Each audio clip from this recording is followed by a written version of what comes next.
Bismillahirrahmanirrahim. Assalamualaikum warahmatullahi wabarakatuh.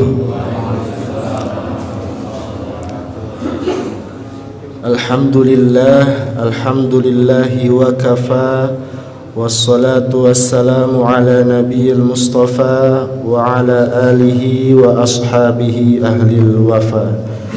Ashhadu an la ilaha illallah wahdahu la syarika lah, wa ashhadu anna Muhammadan abduhu wa rasuluh.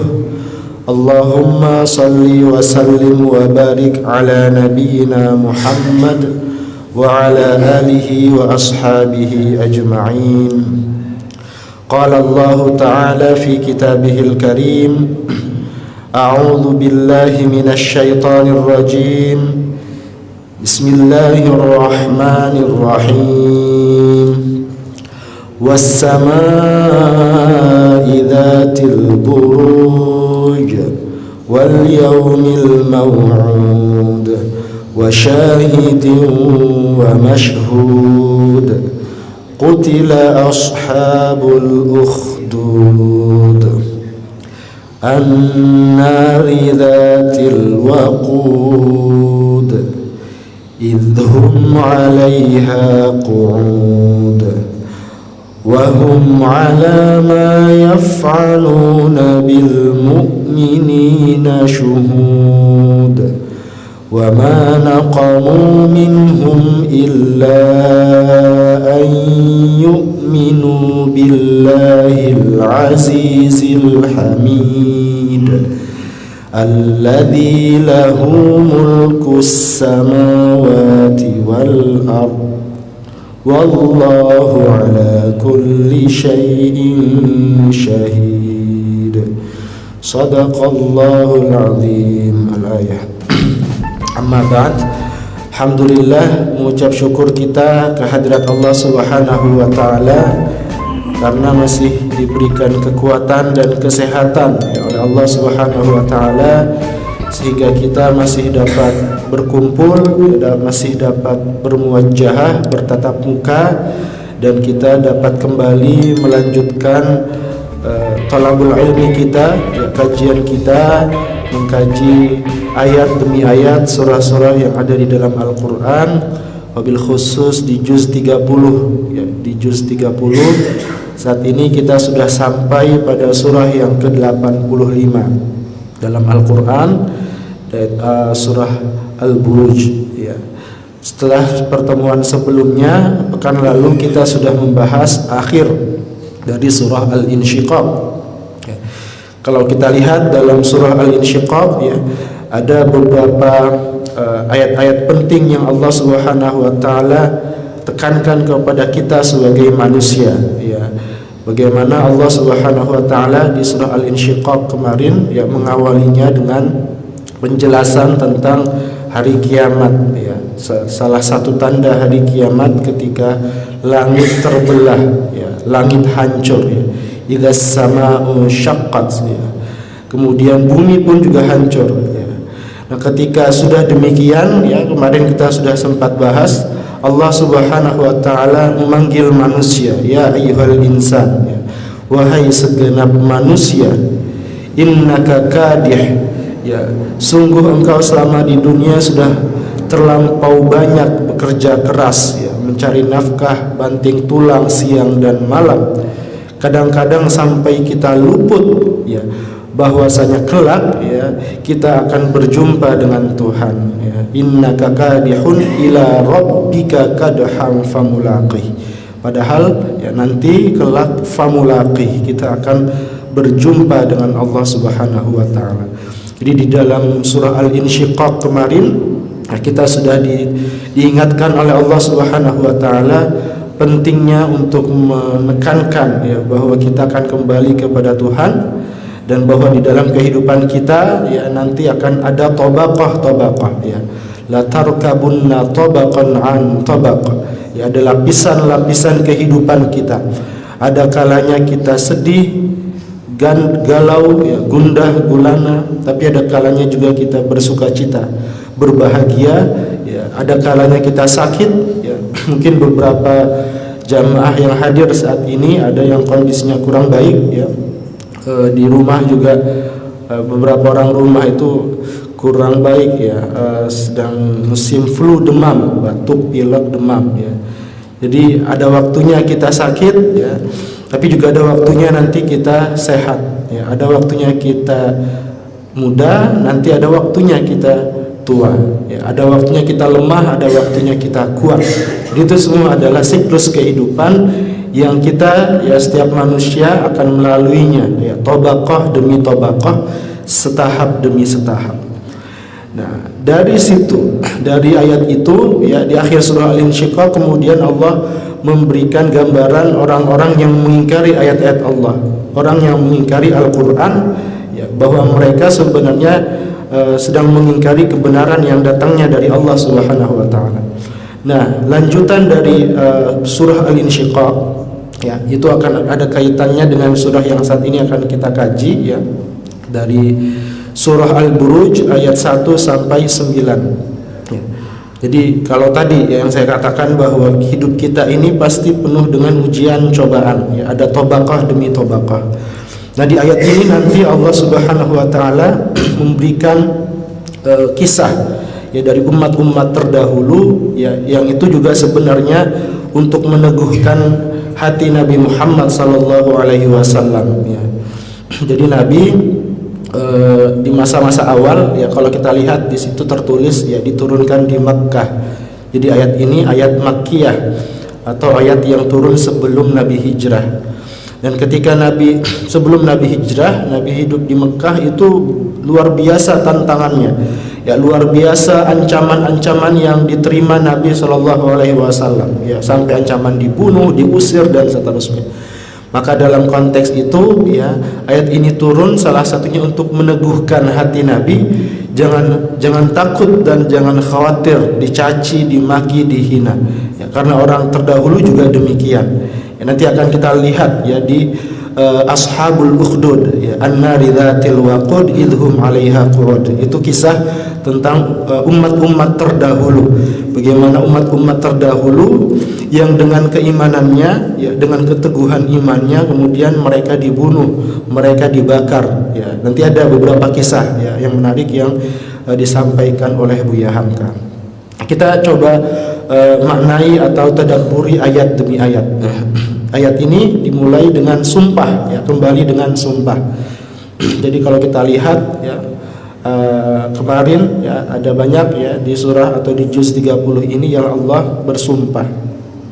Termasuk dalam ayat ini ya, 3 ayat pertama ya, Allah bersumpah dengan 3 hal. Ya. Was-samaa'i dzatil buruj ya, Allah bersumpah ya demi langit yang mempunyai bintang gemintang. Jadi al-buruj itu jamak ya, bentuk jamak dari kata al-burj atau burjun ya. Nah, burj itu pada awalnya bermakna sesuatu yang tampak ya. Jadi al-burj itu sesuatu yang tampak, bisa juga dimaknai sesuatu yang bangunan ya. Jadi bisa dimaknai juga al-burj itu bangunan yang tinggi yang luar biasa ya.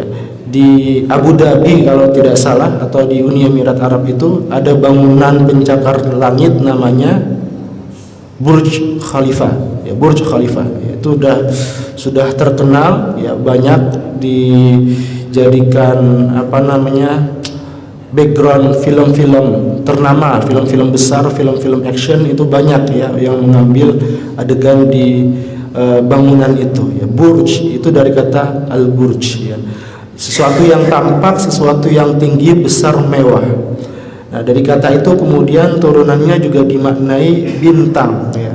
Tapi bintang yang dimaksud di sini, al-buruj di sini itu adalah bintang-bintang yang membentuk rasi bintang ya.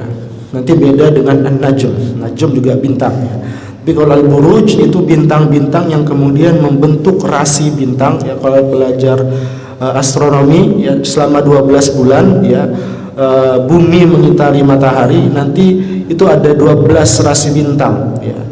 Di dalam tafsirnya Buya Hamka ini ya, beliau mengatakan ya, Di 12 rasi bintang yang terkenal ya, Capricorn, Aquarius, Pisces, Aries, Taurus, Gemini, Cancer, Leo, Virgo, Libra, Scorpio, Sagittarius ya. Yang kemudian menjadi zodiak ya, yang kemudian dikenal anak-anak muda sekarang sebagai zodiak, yang kemudian dikaitkan dengan ramalan-ramalan tertentu ya. Jadi kalau bintangnya Gemini misalnya berarti anaknya labil, misalnya anaknya mudah berubah dan seterusnya. Nah sebenarnya itu tidak ada dasar ya dalam konteks rasi bintang yang kemudian dibaca sebagai satu ramalan ya.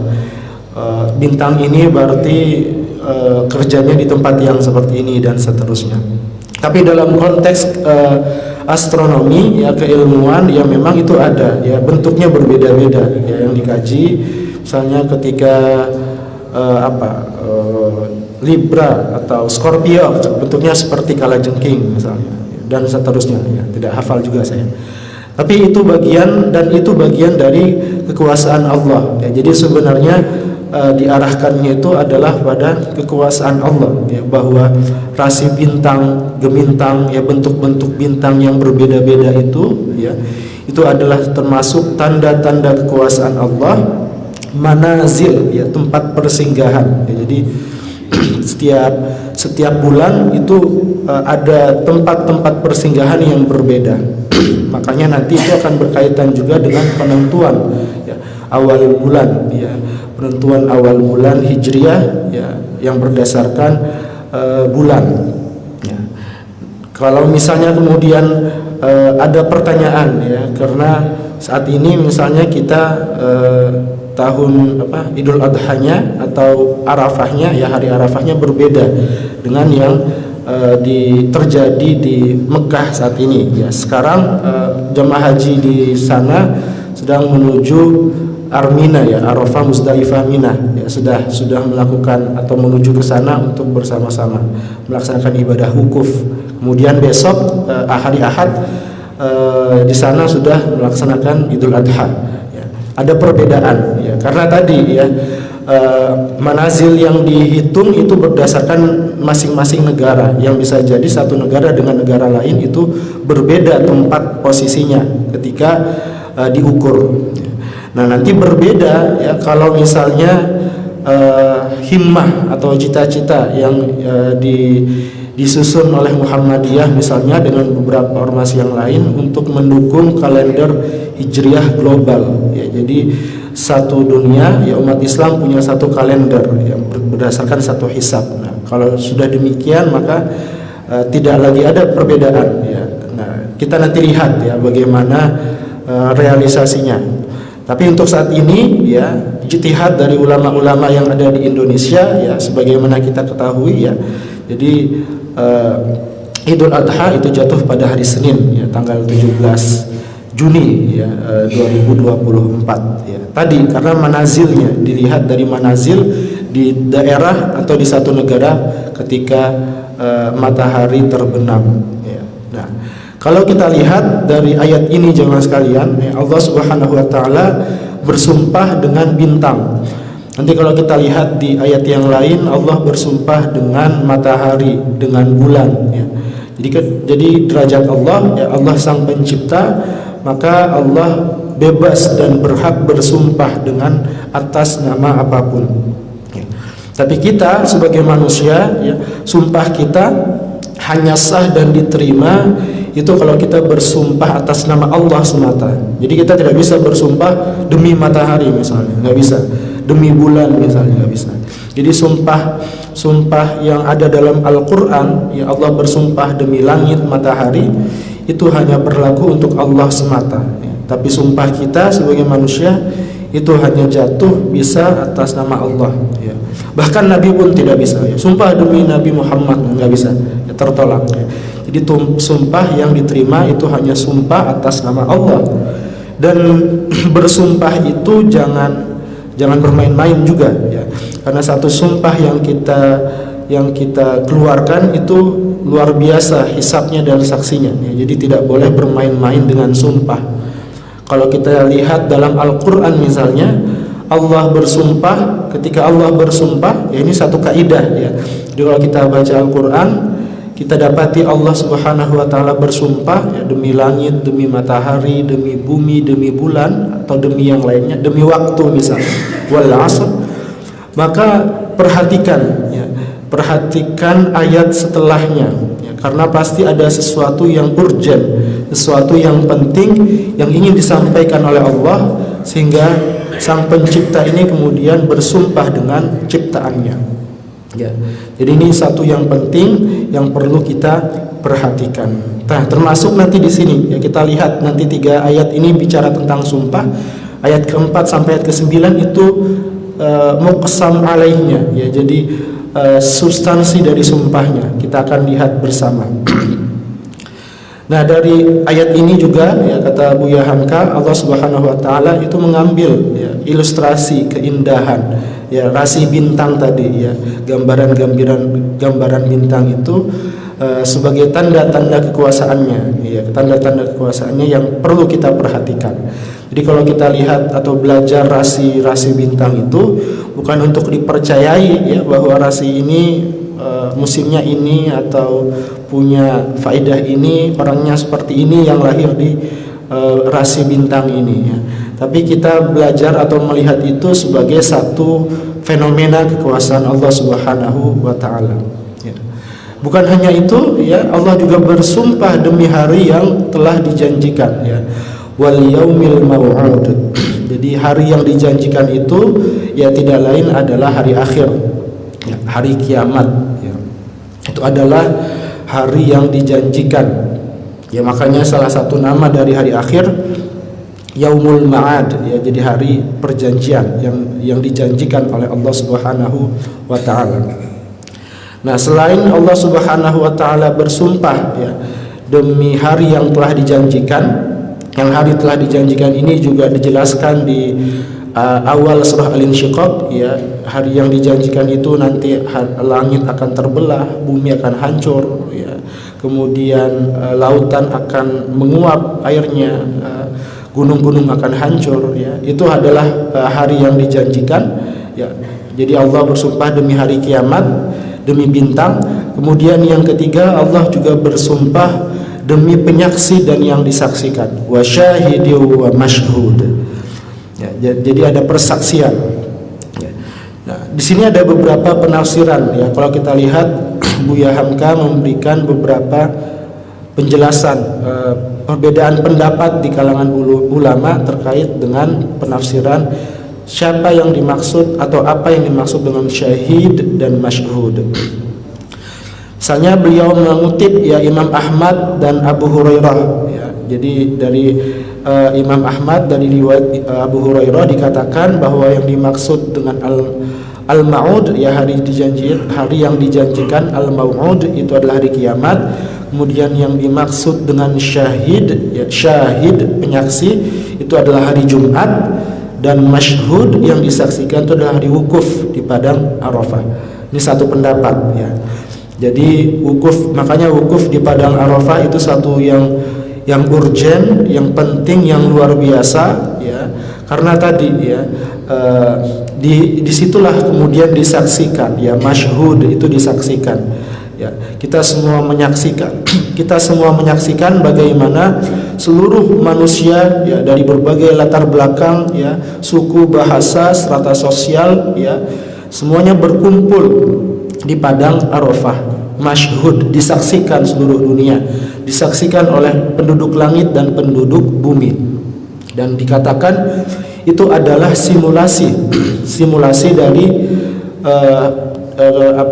berkumpulnya kita besok di padang mahsyar ya. Jadi kita semuanya berkumpul di satu padang yang luas, kemudian di situ nanti kita dihisab. Jadi wukuf di padang Arafah itu adalah simulasi dari wukuf di padang mahsyar kelak. Nah, maka ada pendapat yang mengatakan bahwa itulah yang disaksikan ya, persaksian seluruh manusia. Makanya inti dari ibadah haji itu salah satunya yang penting ya wukuf di padang Arafah. Itu haji ya. Jadi haji itu salah satunya diukur dari situ. Kalau ada orang ke sana misalnya tapi tidak wukuf di padang Arafah, maka dia tidak berhaji ya. Dan itu juga misalnya yang membedakan dengan ibadah umroh ya. Jadi ritual-ritual yang lainnya itu kurang lebih ada di haji dan umroh ya. Tapi salah satu yang tidak ada di umroh ya wukuf di Padang Arafah ya. Makanya kemarin misalnya dulu sempat geger ya, ada satu ijtihad yang agak ngawur ya dari orang di Indonesia lah ya, dari tokoh di Indonesia yang menyarankan seandainya supaya tidak ada antrian yang panjang jamaah haji, ya haji itu diberlakukan sepanjang tahun ya. Tidak bisa ya, karena kalau diberlakukan sepanjang tahun itu bukan haji, itu umroh ya. Karena haji itu substansinya adalah wukuf di Padang Arafah, dan wukuf di Padang Arafah itu hanya 1 tahun sekali di bulan Zulhijjah, tanggal 9 Zulhijjah ya. Maka ini menjadi satu hal yang penting untuk kita pahami, bagaimana kemudian penting ya atau urgen ya orang berkumpul di Padang Arafah, kemudian mereka semua bermunajat ya, mendekatkan diri kepada Allah, berdiam diri ya. Wukuf itu berdiam diri, tidak banyak melakukan hal-hal yang tidak bermanfaat. Nah, ini satu pandangan ya. Jadi syahid itu hari Jumat, masyhud adalah hari wukuf di Padang Arafah. Nah, riwayat yang lain ini dari Ikrimah ya, salah satu tabi'in juga yang banyak meriwayatkan hadis dan tafsir. Syahid itu adalah Nabi Muhammad dan masyhud itu adalah hari Jumat ya. Satu tafsiran yang lain dari Ibnu Abbas ya, ini Ibnu Abbas sahabat yang juga banyak meriwayatkan tafsir. Syahid itu adalah Allah Subhanahu wa taala dan masyhud itu adalah hari kiamat ya. Ada pula yang mengatakan syahid itu manusia, masyhud itu hari Jumat. Ya, kalau kita lihat di sini banyak yang mengkaitkannya dengan hari Jumat ya, maka memang kita bisa ambil pelajaran Jumat itu, hari Jumat itu hari yang penting ya dalam Islam, yaitu hari Sayyidul Ayyam ya, dan banyak ya peristiwa-peristiwa yang kelak dan sudah terjadi di hari Jumat ya. Dari beberapa pendapat tersebut ya, Buya Hamka kemudian mencoba memahami atau mengambil ya ijtihad pemahamannya. Beliau memahami bahwa syahid itu adalah manusia ya, kita semuanya adalah saksi, kita saling menyaksikan satu sama lain, kita melihat satu sama lain kebaikan ya, keburukan yang kita lakukan. Dan masyhud itu adalah Allah sendiri ya. Allah sendiri sebagai pencipta alam semesta ini ya. Nanti kita akan lihat ya di ayat ke-9, di akhir ayat ke-9 itu Allah Subhanahu wa taala salah satunya adalah bersifat syahid ya, yang maha menyaksikan segala sesuatu, menyaksikan umat manusia alam raya di dunia ini. Allah menyaksikan semuanya. Nah, dari sini jamaah sekalian ya, kalau kita lihat ya bahwa Buya Hamka memahami syahid itu manusia, masyhud itu Allah. Tapi kalau kita coba maknai lebih dalam ya, kata syahid itu berasal dari kata syahada ya. Persaksian kita, persaksian tauhid kita itu kita menyebut lafaz asyhadu ya, saya bersaksi ya. Jadi kata syahada persaksian, kesaksian itu bisa kesaksian secara langsung ya yang dilihat, atau juga bisa kesaksian yang tidak langsung ya, imaterial ya. Misalnya kalau sekarang kita bilang nusyahidut tilfaza ya, misalnya kita nonton TV, itu kita melihat langsung ya, kita saksikan, kita nonton, misalnya nonton bola bareng, itu kita lihat ya.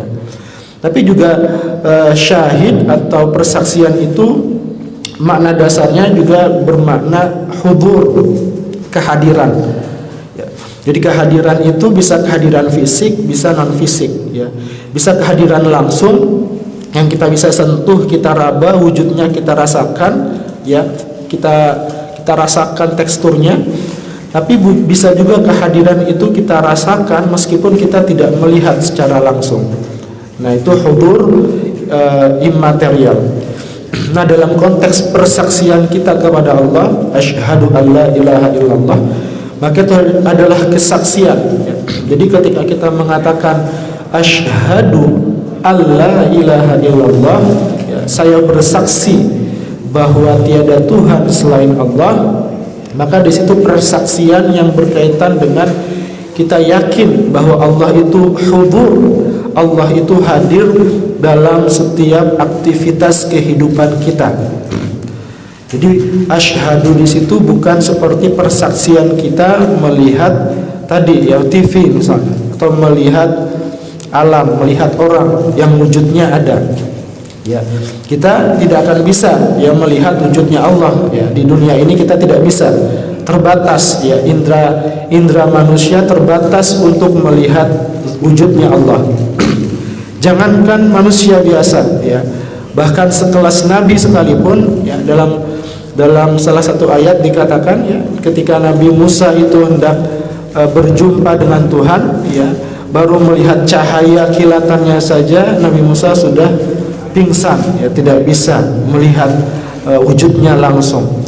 Jangankan wujud Allah ya kalamullah ya, perkataan Allah yang itu juga menjadi bagian dari zat Allah itu sendiri ya. Jadi kalamullah itu Al-Qur'an ya, itu diturunkan kepada gunung ya, gunung-gunung ya. Tadi Pak Imam membacakan ya di surah Al-Hasyr itu, Pak Aziz tadi bacakan ketika sholat, lau anzalna hadzal Qur'an, sekiranya Al-Qur'an itu turun kepada gunung ya, lau anzalna hadzal Qur'an ala jabal ya, sekiranya Al-Qur'an itu turun kepada gunung, maka gunung itu akan pecah ya, terbelah karena khasyi'an mutasaddi'an min khasyatillah, karena dia tunduk patuh pada Allah. Jadi gunung saja diilustrasikan ketika akan menampung kalamullah itu tidak sanggup ya, dia digambarkan akan terpecah saking kuatnya, dahsyatnya firman Allah. Apalagi ya, kita disuruh melihat Allah secara langsung, maka mata indera fisik indrawi kita itu tidak akan mampu ya. Makanya nanti di hari kiamat atau di hari akhir nanti ya, salah satu balasan tertinggi umat muslim itu adalah, salah satu kebahagiaan tertingginya adalah bisa berjumpa liqa'i rabbih. Jadi berjumpa dengan Tuhan, yaitu salah satu nikmat tertinggi. Nah di dunia ya, kita belum bisa berjumpa langsung, melihat secara mata fisik kehadiran Allah, tapi kita bisa merasakan hudurnya Allah dari tadi ya, dari pergantian siang dan malam ya, dari adanya bintang ke bintang, bulan, matahari, itu adalah tanda kekuasaan Allah Subhanahu wa taala.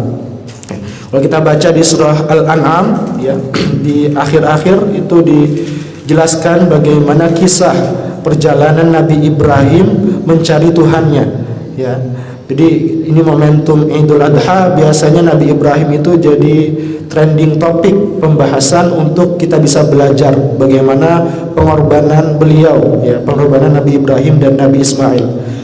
Tapi kalau kita lihat misalnya ya, sebelum Nabi Ibrahim itu punya keyakinan teguh untuk bisa patuh dan tunduk kepada perintah Allah, menyembelih putra kinasihnya yang lama dinanti, kemudian disembelih ya, dibunuh meskipun tidak jadi, itu adalah pengorbanan yang luar biasa. Nah, pengorbanan yang luar biasa itu kita bisa dapatkan ya, kita bisa lihat memang dari kecil Nabi Ibrahim sudah dididik langsung oleh Allah. Wa idh qala Ibrahimu li abihi azar atattakhidhu asnaman alihah.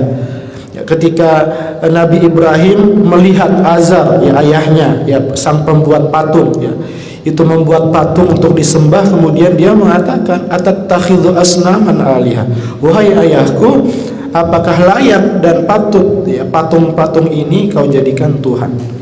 Baru di situ kemudian di ayat selanjutnya, wa kadzalika nuri Ibrahim malakutas samawati wal ard. Bagaimana kemudian Nabi Ibrahim melihat alam semesta, dia lihat bintang bercahaya, oh ini hadza rabbi, ya ini Tuhanku. Tapi ketika siang ya, ketika pagi tenggelam bintang ke bintang, oh ternyata tidak mungkin Tuhan tenggelam. Lihat ketika di pertengahan bulan ada bulan purnama, cahayanya lebih besar daripada bintang, hadza rabbi, ini Tuhanku, cahayanya lebih besar daripada bintang kemarin. Tapi kemudian bulan pun juga hilang, tenggelam ketika fajar. Maka bergantilah bulan itu dengan matahari, ya, kemudian dilihat cahayanya lebih besar, lebih menyengat, lebih kuat. Wah, ini Tuhan, hadza akbar, ini lebih besar dari yang lainnya. Tapi senjakala matahari pun tenggelam, maka kemudian dari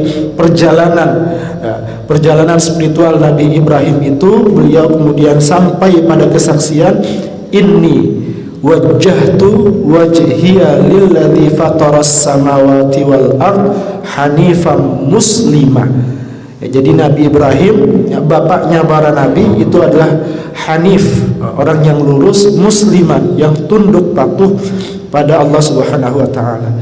Ya, jadi kita bisa belajar sebenarnya dari perjalanan spiritual Nabi Ibrahim tadi. Ya, kita tidak perlu, ya, misalnya ada sebagian anak muda, ya, di kota-kota besar biasanya, ya, berapa kenalan saya ketika di Jogja itu ada yang demikian, ya, baru belajar filsafat misalnya, belajar teori-teori sosial, kemudian melihat bahwa Tuhan itu tidak ada, ya, atau misalnya tadi, ya, lihat matahari, lihat bulan, ya, dan seterusnya. Jadi mereka mengatakan mau mencari Tuhan sendiri, ya, supaya keyakinannya lebih mantap. Ya, sebenarnya kita tidak perlu lagi mencari dalam konteks perjalanan seperti itu, cukup mengambil ibrah, ya, hikmah dari perjalanan Nabi Ibrahim. Ya, tadi, ya, Nabi Ibrahim melihat bulan, bintang, matahari, kemudian dia temukan Allah di sana. Dia temukan kebesaran Allah di dalam penciptaan langit, bintang, bulan, matahari. Maka kita pun, ya, sebagai manusia, ketika kita lihat bulan purnama, kita lihat bintang, matahari bercahaya, maka di situ ada tanda-tanda kekuasaan Allah harusnya, ya. Jadi ketika kita melihat fenomena alam semesta, kita melihat di situ ada tanda kekuasaan Allah. Maka ketika ada gerhana bulan, ada gerhana matahari, itu kemudian dikaitkan, ya, ada salat, ya, salat gerhana.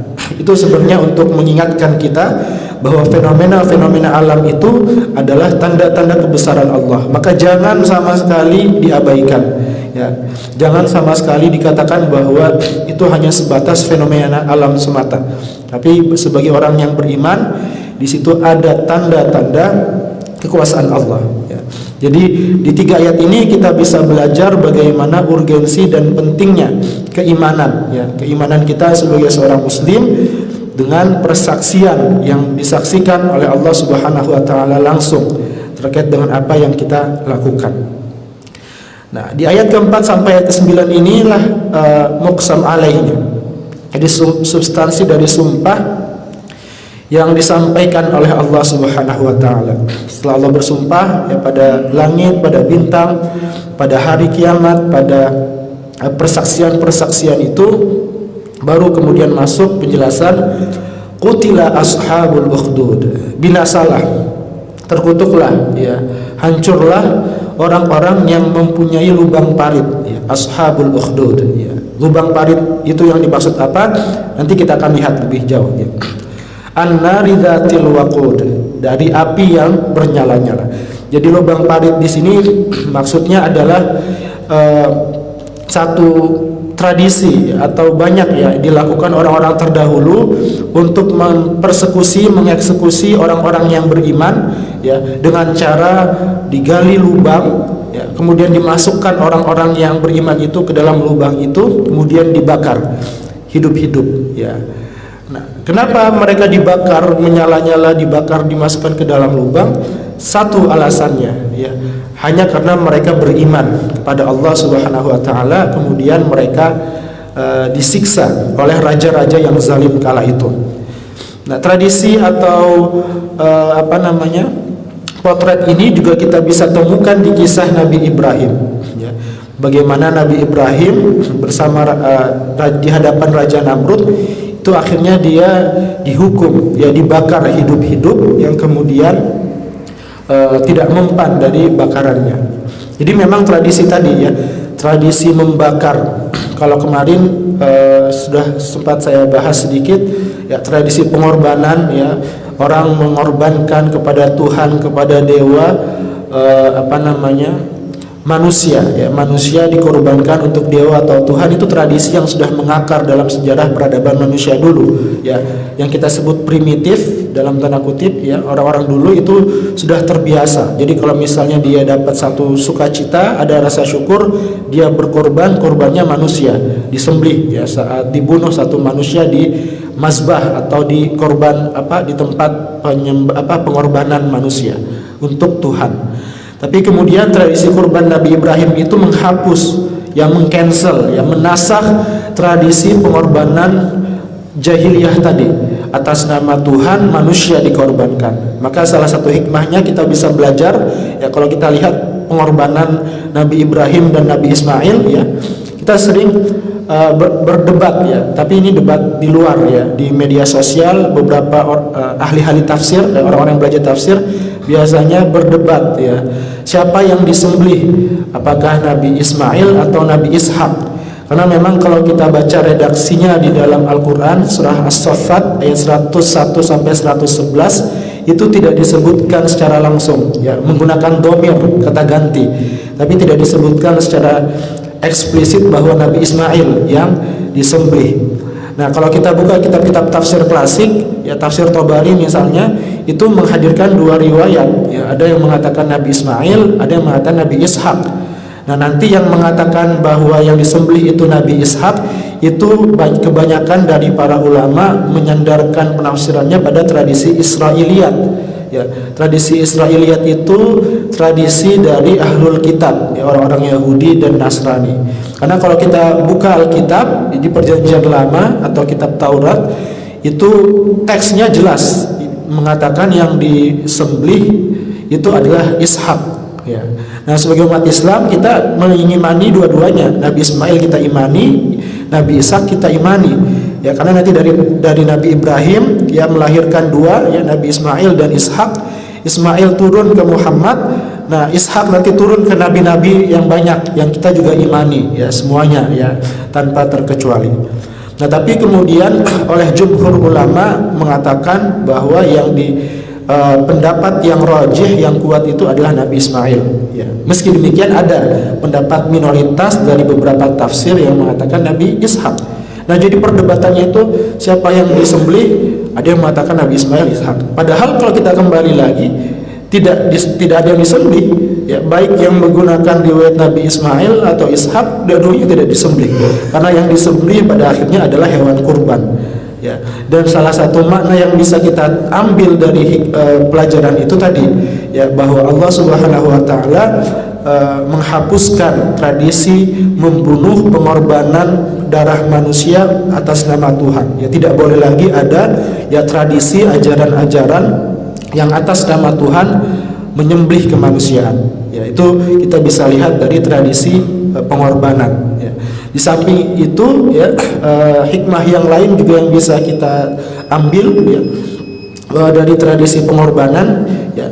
Jadi kita menyembelih kurban besok ya, entah sapi atau kambing, itu sebenarnya adalah simbol ya, bagaimana kita bisa menyembelih sifat-sifat kebinatangan yang ada dalam diri kita ya. Jadi sifat rakus, sifat tamak ya, sifat mendahulukan nafsu ya, itu adalah sifat-sifat kebinatangan. Nah, pengorbanan kita menyembelih binatang ya, salah satu hikmahnya bagaimana kita bisa menyembelih pula sifat-sifat kebinatangan yang ada dalam diri kita. Rakus, tamak, iri, dengki itu kita bisa sembelih seraya kita menyembelih hewan kurban. Jadi itu satu hikmah ya, bagaimana Allah mengubah tradisi yang sudah mengakar kala itu. Nah, termasuk juga tradisi ini ya, membunuh orang-orang yang ingkar, orang-orang yang dianggap tidak sesuai dengan tradisi masyarakat ya, kharikul adah ya, keluar dari kebiasaan masyarakat banyak ya. Orang-orang beriman saat itu ya, ini ayat Ashabul Ukhdud ini turun sebelum Nabi Muhammad ya. Jadi kisah-kisah bagaimana orang-orang sebelum Nabi Muhammad itu memegang teguh keimanannya kepada Tuhan yang Maha Esa, kepada Allah Subhanahu wa taala di tengah masyarakat, bahkan rajanya yang mengajak untuk menyembah sang raja. Ya, maka ketika ada orang-orang yang beriman akan dipersekusi, ya, akan diancam. Ya, kisah yang lain selain tadi kita bicara Nabi Ibrahim misalnya, kisah yang lain yang juga masyhur itu adalah kisah Ashabul Kahfi, ya, di surah Al-Kahfi. Bagaimana sekelompok pemuda yang mereka diancam untuk dibunuh dan segala macam kecuali mereka mau menyembah rajanya, mau taat kepada raja yang zalim. Maka kemudian pemuda itu lari, ya, bersembunyi ke dalam gua, kemudian tidur selama 300 tahun lebih dan diabadikan di dalam Al-Quran. Nah, itu juga tradisi. Termasuk Nabi Musa dan Fir'aun. Ya, bagaimana Nabi Musa dan Fir'aun, misalnya tradisi Fir'aun membunuh, ya, bayi laki-laki yang baru lahir, ya, dibunuh hidup-hidup. Jadi tradisi pembunuhan, ya, pembumi hangusan di kala itu memang menjadi tradisi yang sudah mengakar, dan salah satu alasannya tadi, ya, karena mereka beriman atau punya kehendak untuk beriman, maka kemudian diancam kalau tidak mau beriman maka akan dikubur atau dibakar hidup-hidup. Nah, ada beberapa riwayat, ya, jemaah sekalian, terkait dengan siapa yang dimaksud dengan Ashabul Ukhdud, ya. Dalam salah satu penafsiran dari Imam Ali bin Abi Thalib karramallahu wajhah, itu dikatakan yang dimaksud dengan Ashabul Ukhdud itu dulu, ya, ketika kehidupan di Raja Persia, ya, itu ada seorang beberapa pendeta Nasrani, ya, yang masih memegang teguh, ya, ajaran Isa yang otentik. Kemudian mereka diancam, ya. Jadi pendeta-pendeta atau ulama-ulama Nasrani kala itu disuruh, ya, menghalalkan orang untuk mengawini yang mahramnya. Ya, ini dikatakan di situ penjelasannya, ya. Jadi dulu, ya, ada sekelompok ulama, ya, ditekan oleh rajanya agar menghalalkan orang untuk mengawini mahramnya. Padahal dalam kitab suci terlarang, ya, tidak boleh menikah dengan mahramnya. Kalau sekarang misalnya bisa kita kaitkan, ya, ada tekanan tuntutan misalnya untuk melegalkan pernikahan sejenis, ya, atau melegalkan pernikahan lintas agama misalnya, berbeda agama, ya, lintas agama, yang beda agama kemudian coba difatwakan atau dikaji ulang supaya bisa halal misalnya. Nah, jadi sebenarnya dari dulu sudah ada, ya, pesanan-pesanan seperti itu. Bahkan tekanan-tekanan yang kalau tidak dilakukan dibunuh dalam lubang parit dan dibakar. Ya, maka kemudian para ulama-ulama itu tidak mau, ya, dia tidak mau menghalalkan perkara yang diharamkan oleh Allah, ya, karena aturan itu dibuat, ya, bukan dibuat oleh manusia, oleh mereka, tapi dibuat oleh Allah Subhanahu wa taala. Ya, karena murka kemudian sang raja menitahkan orang untuk menggali lubang, dinyalakan api, kemudian dilemparkan, ya, ulama-ulama itu ke dalam satu demi satu. Ya, maka habislah, ya, semua ulama-ulama itu mempertahankan kebenaran. Ya, itu satu riwayat. Ya, riwayat yang lain misalnya masih dari Imam Ali, ya, di zaman dulu, ya, itu juga ada, ya, di Yaman terjadi peperangan antara umat yang beriman dan orang-orang musyrik, ya. Kebetulan jumlahnya berbeda terbalik, ya. Orang-orang beriman sedikit, orang-orang musyrik banyak, sehingga orang-orang beriman kalah, ya. Nah, lalu dengan kejamnya, ya, orang-orang beriman itu ditangkapi oleh orang-orang musyrik, ya, dihukum, ya, umat-umat yang bertauhid itu digali lubang, kemudian dinyalakan api, dilemparkan satu persatu dalam wadah tersebut, ya. Jadi dalam lubang kemudian dimasukkan, dibakar, ya. Dan ada banyak, ya, kisah-kisah lain, ya. Kalau kita lihat di sini juga Buya Hamka mengambil satu riwayat, ya, satu kisah yang diriwayatkan dari hadis Nabi Shallallahu Alaihi Wasallam. Jadi singkat cerita saja, di zaman dulu itu ada seorang raja. Raja ini punya seorang ahli sihir. Itu hal yang biasa, ya. Kalau sekarang presiden punya menteri, ya. Kalau dulu raja itu pasti punya ahli sihir, tukang sihirnya itu menteri-menterinya sekarang ya. Firaun itu punya ya. Nah, termasuk raja ini dia punya ahli sihir. Nah, ahli sihirnya ini sudah tua. Maka sang ahli sihir ini minta supaya disiapkan seorang anak muda yang bisa meregenerasi ya sang ahli sihir ini. Dia mau ajarkan sihirnya. Nah, singkat cerita adalah anak muda ya, anak muda yang semangat kemudian diajari sihir oleh ahli sihir ini.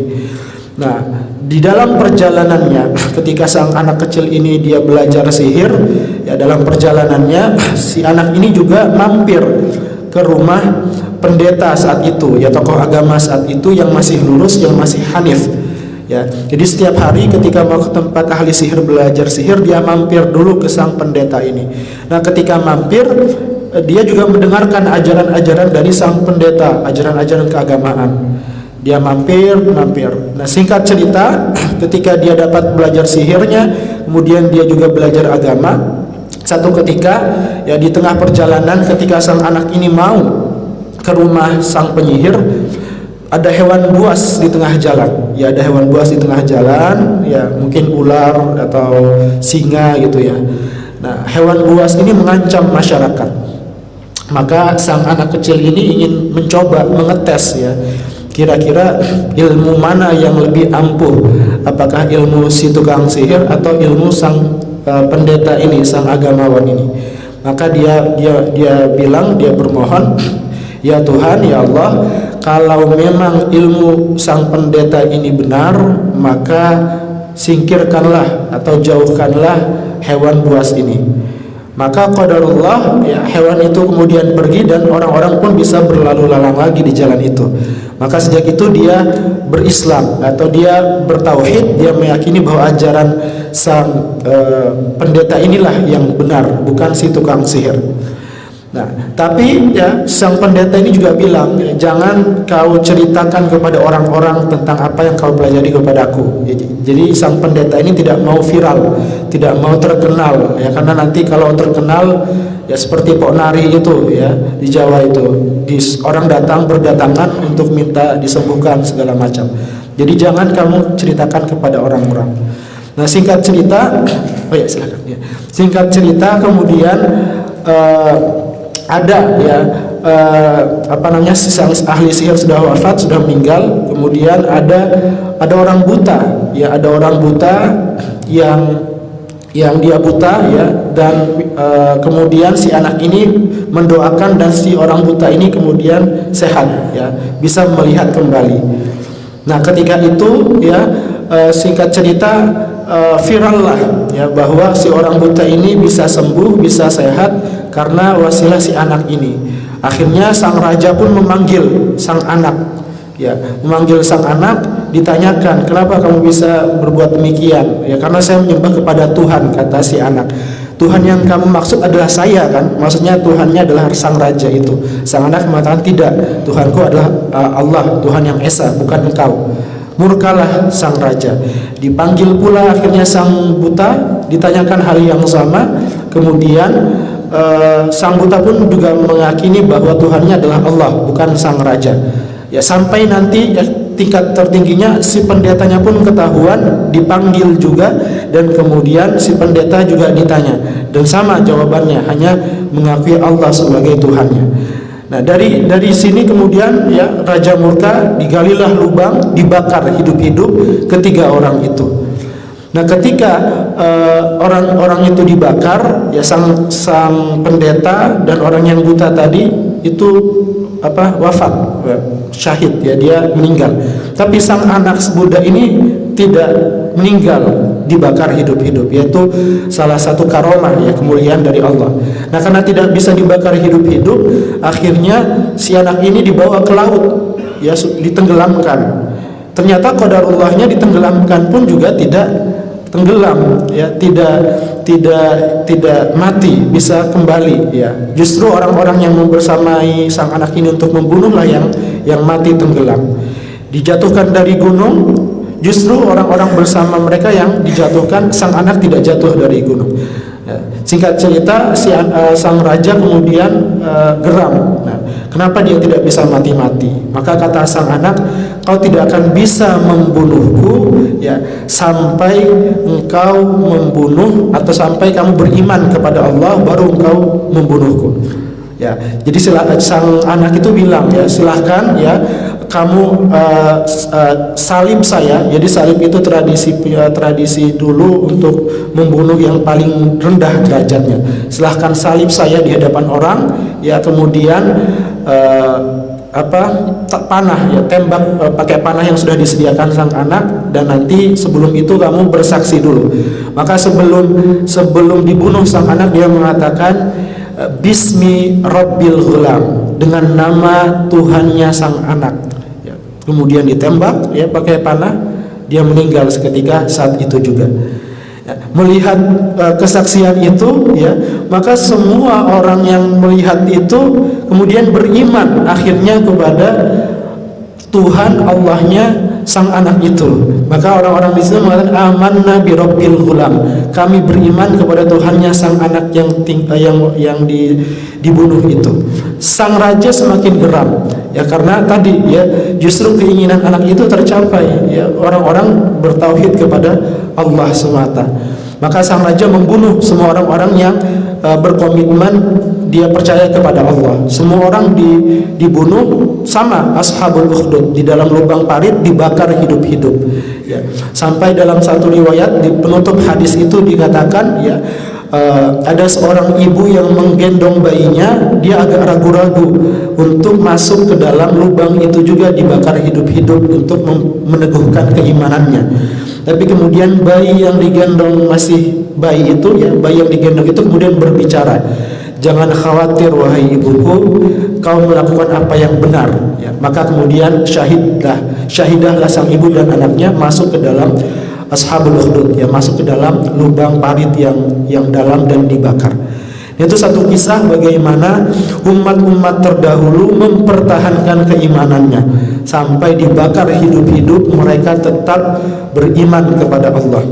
Dari sini jamaah sekalian kita bisa belajar ya, bagaimana pengorbanan orang-orang terdahulu, penderitaan orang-orang terdahulu untuk bisa teguh mempertahankan keimanannya ya, sampai dibunuh, dibakar. Kalau kita saat ini masih dihina, dicaci, mungkin dilabeli dengan istilah-istilah ya, dengan istilah-istilah negatif, tidak masalah ya. Itu adalah bagian dari rintangan kehidupan kita sebagai seorang yang beriman ya. Kalau kita belum diancam dibunuh, dibakar, maka kita belum ada apa-apanya dengan umat-umat terdahulu yang keimanannya itu dipertaruhkan dengan nyawa ya.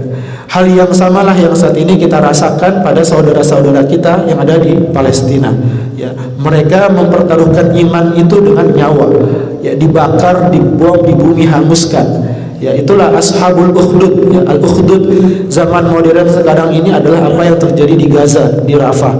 Itu adalah bukti ya, bahwa memang keimanan kita itu perlu tindakan nyata, dan keimanan kita itu butuh pengorbanan ya. Maka mari ya kita tutup dengan bersama-sama berefleksi, bermuhasabah ya, dari ibadah kurban, ibadah Idul Adha yang kita insyaallah akan laksanakan beberapa hari ke depan. Kita menyembelih hewan kurban, tapi pada saat yang sama kita juga tanyakan pada diri kita, pengorbanan apa yang bisa kita berikan kepada Allah Subhanahu wa taala. Kalau waktu kita masih lebih banyak untuk hal-hal duniawi daripada mendekatkan kepada ilahi, maka pengorbanan kita belum kuat ya. Mari ya kita isi waktu kita untuk hal-hal yang lebih mendekatkan diri kita kepada Allah. Kalau harta kita lebih banyak kita gunakan untuk hal-hal duniawi daripada bersedekah di jalan Allah, mari ya kita korbankan harta kita untuk berjihad fi sabilillah di jalan Allah, dan yang lainnya apa yang kita miliki ya kita korbankan untuk Allah Subhanahu wa taala. Allahu a'lam bishawab. Mari kita tutup dengan bersama-sama membaca suratul Asr dan doa kafaratul majlis. Bismillahirrahmanirrahim. Wal 'asr innal insana lafi khusr illa alladziina aamanu wa 'amilus shalihat wa tawashaw bil haqq wa tawashaw bis sabr. Subhanakallahumma wa bihamdik asyhadu an la ilaha illa anta astaghfiruka wa atubu ilaik. Cukup sekian, mohon maaf jika ada kata-kata yang kurang berkenan. Nasrun minallah wa fathun qarib wa basyiril mu'minin. Assalamu alaikum warahmatullahi wabarakatuh.